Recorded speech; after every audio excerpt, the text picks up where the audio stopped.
Hi, my name is Ivy Hawkins. I am a current senior here at Monmouth College, and I am a chemistry major from Bethalto, Illinois. Hi everybody, my name is Turner Plummer. I'm a senior engineering major from Canton, Illinois.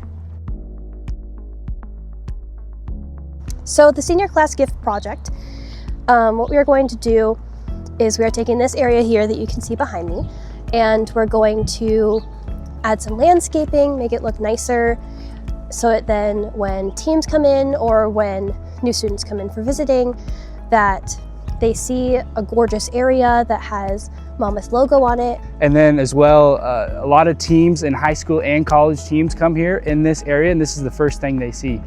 What it means to me to be part of the senior class gift is that I can come back here during alumni events after I graduate and be able to say that I was able to be part of a gorgeous part of campus. It'll bring a lot of pride and leave a lasting legacy on campus.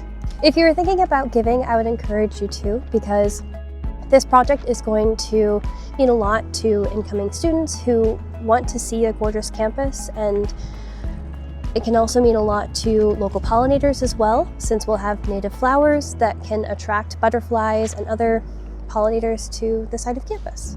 On this Scots Day of Giving, consider supporting our senior class gift and making an impact on future generations.